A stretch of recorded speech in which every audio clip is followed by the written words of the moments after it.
আজকে আপনারা প্রতি হলে হলে প্রতিরোধ গড়ে তুলবেন।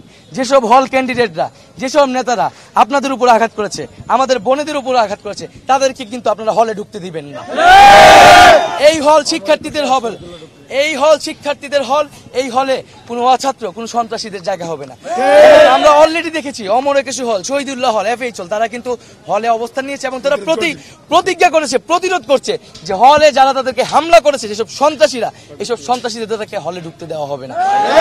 সকল হলে আপনারা এই প্রতিরোধ তৈরি করুন। হল যারা নেতা তারা যাতে আজকে ক্যাম্পাসে ঢুকতে না পারে, তারা হলে ঢুকতে না পারে। চাপাটি ব্যবহার হয়েছে, ইট পাটকেল মারা হয়েছে, রামদা ব্যবহার হয়েছে, ফাঁকা গুলির শব্দ আমরা শুনেছি, কিন্তু কেউ গুলিতে আহত হয়েছে এ বিষয়ে আমাদের কাছে সঠিক ইনফরমেশন। এখন ছাত্ররা হলে ফিরে যাবে, হলে অবস্থান নিবে। কোন হল ক্যান্ডিডেট যারা আজকে হামলায় জড়িত ছিল করছে, আমরা মনে করি 56% কোটা বাংলাদেশে একটা স্পষ্ট বৈষম্য। ফলে এখানে আসলে এটি বলার কোনো সুযোগ নেই যে আমরা মুক্তিযুদ্ধের বিরুদ্ধে কথা বলছি, বরং যে কোনো আন্দোলনকে এই যেভাবে ট্যাগ দেওয়া, রাজাকার বলা, মুক্তিযুদ্ধ বিরোধী বলা, এটা একটা গণতান্ত্রিক আন্দোলনকে ট্যাগ দেওয়ার বাংলাদেশের একটা বৈশিষ্ট্য হয়ে দাঁড়িয়েছে।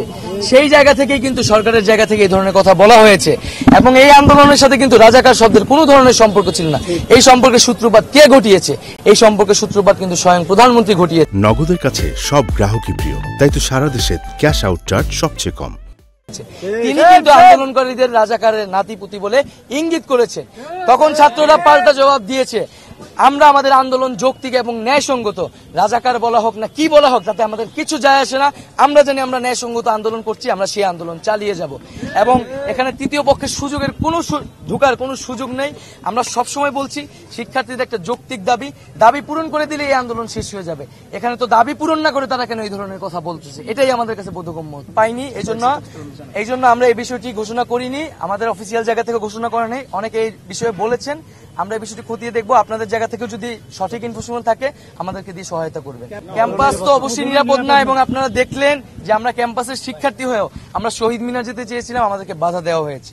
এখানে অছাত্রদের এসে তারা হামলার সুযোগ করে দেওয়া হচ্ছে, কিন্তু যারা আন্দোলনকারী তাদেরকে কিন্তু ক্যাম্পাসে যেতে বাধা দেওয়া হচ্ছে এবং হলের ভিতরেও নানা ধরনের সমস্যা তৈরি করছে, প্রশাসন সমস্যা তৈরি করছে।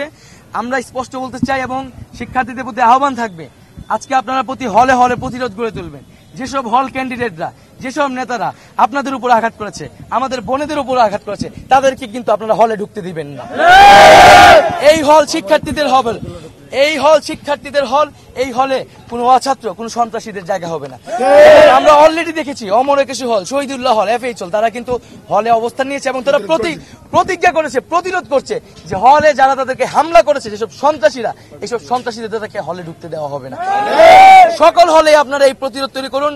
হল যারা নেতা তারা যাতে আজকে ক্যাম্পাসে ঢুকতে না পারে, তারা হলে ঢুকতে না পারে।